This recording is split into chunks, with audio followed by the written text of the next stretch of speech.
Hi, I'm giving demo on Flutter application and SQLite as a backend database. First, I will start with my application demo. Then I will move to coding part to explain what components and what packages I have installed to achieve this particular solution. Here I can see my Android emulator is running because in the development environment we usually use this emulator to see the actual result, and then when we want to publish that, we publish to the Play Store or iOS to have that as installation library which user can directly install on their phones. So let's start this emulator. I can see the cross-platform application and the home page is visible, and it is showing debug mode because obviously, as I mentioned, it is running into debug mode. So here I can see from in the bottom side, right hand side, the plus icon is there. It is for adding functionality. Let's add the record. So on the click of this icon, plus icon, I got two fields, title and description. So these two fields, if I add here, like let's say this one, and once I click on add data, the record is getting added. I will add quickly the second one to see whether it is working properly or not. Small typo, and click on add data, and I can see two records is being added. Now that is the create part. If I want to update any part, so I will any record, pardon me, if I want to update any record, so all I have to do, I'll just click on the pencil icon of the record, and that record will filled out and showed in this pop-up. I'll just write here updated so I can verify like this particular record which I'm trying to update is being updated. So as soon as I click on updated button, so the record is being updated. Now I want to, that was the updation part. Now I want to delete the record. So I have added the bin icon here. So once I click on this, I should be getting the alert like data deleted. And once I get that, it's confirmed data is being deleted. So let's click on this. Now data is deleted. It means my CRUD operation is working properly, and yeah, application is working as expected. Now let's quickly move to the coding part, what I did over there.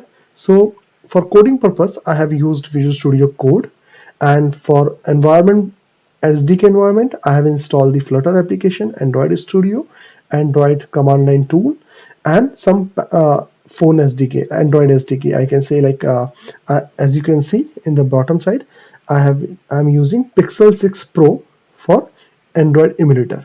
So I can install iOS also and Pixels also. So I have installed iOS as well. Left hand side, this is my basic application structure. I can say boilerplate through which I create my Flutter application. So from the bottom, I can see pubspec.yaml file.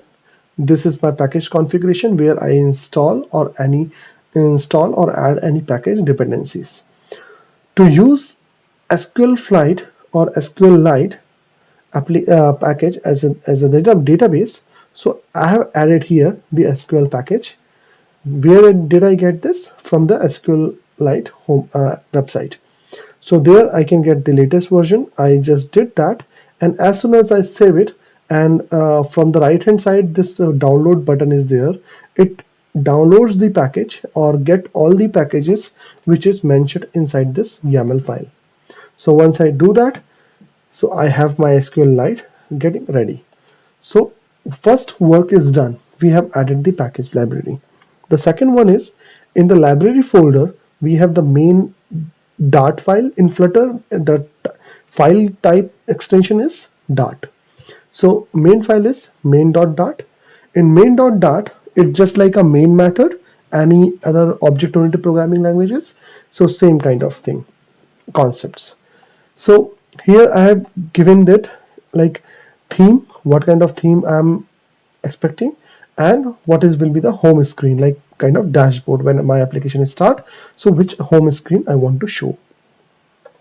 So as you can see, I am calling the home screen, and I have created the home screen dot file here. So let's open here and see what's going on inside this file. So here, what I did, I have used a stateful widget because I want to hold the state and for asynchronous operations. So what I did is, here I have added the text editing control. I have created two controls: text editing control, title control, and description control. I have created as a final. Why? Because at the runtime I want to set the values, and at the runtime only I want to set the state of this particular controls. As you can see here, I have added the two more variables. One is my correction control, and one is the second one is just to verify whether my screen is loading or not, or loaded or not, kind of.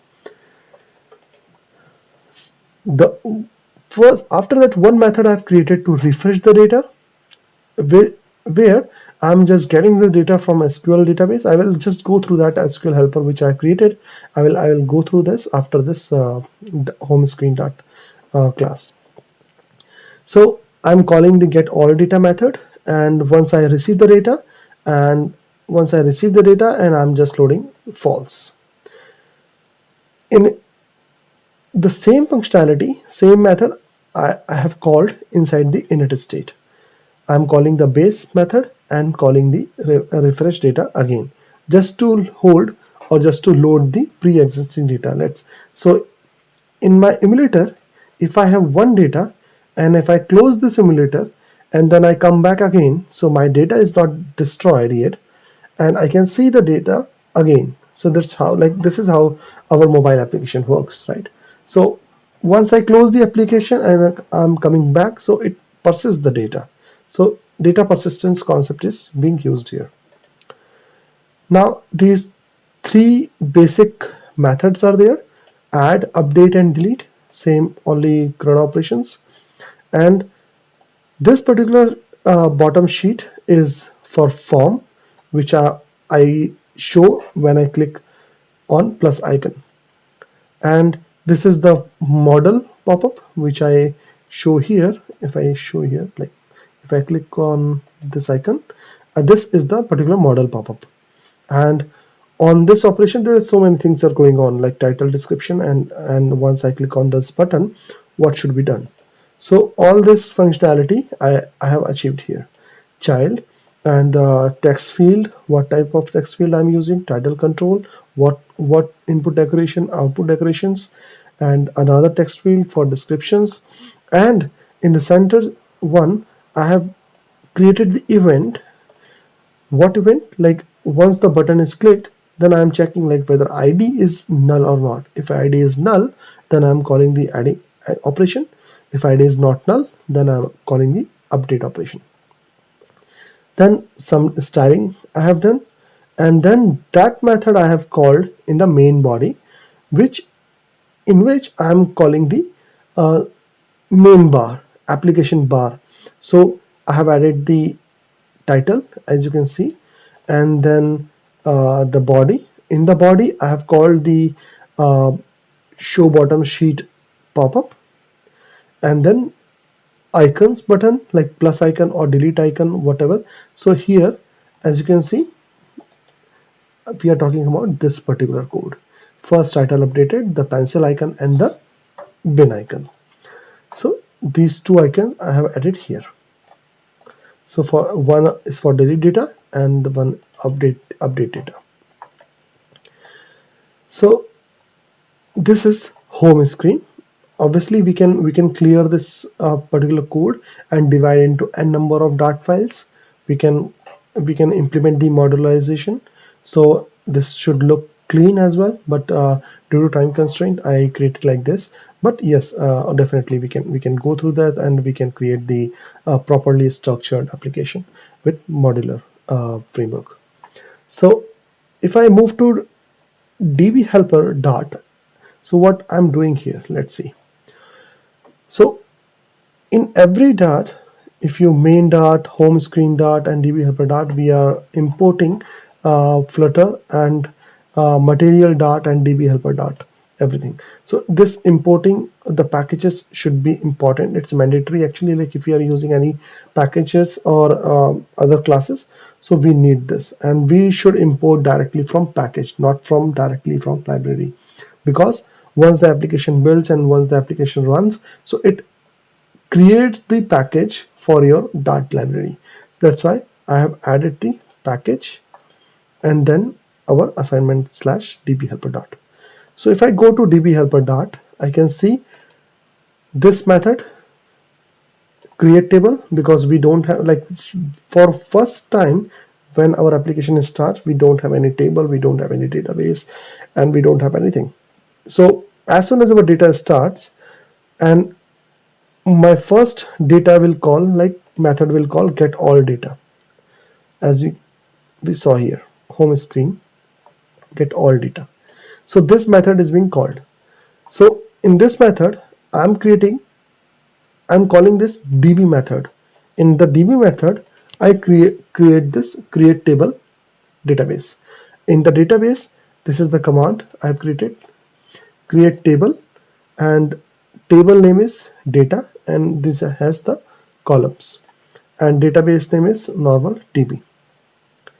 So this is my db instance, and all the other methods, create data, get all data, get single data, and update data and delete data, all this is for CRUD operations. Obviously this all operations are async, that's why, and I'm using for asynchronous, I have used future. In the Flutter I have used future is for asynchronous operation, and I'm using await, that's why I mentioned async as a keyword here. So this is about database, and how I'm running it. I can run, I have to go to the main data file, and to run this, first I have to select the emulator or the device which I want to run on. So here I have selected Pixel 6 Pro App 3.1, and then after selecting this emulator, I can run like start debugging, start without debugging. So you can see on the like hot reload or fast reloading your application, and here this is how it looks like. So this complete my assignment for Flutter application with SQLite database. Thank you.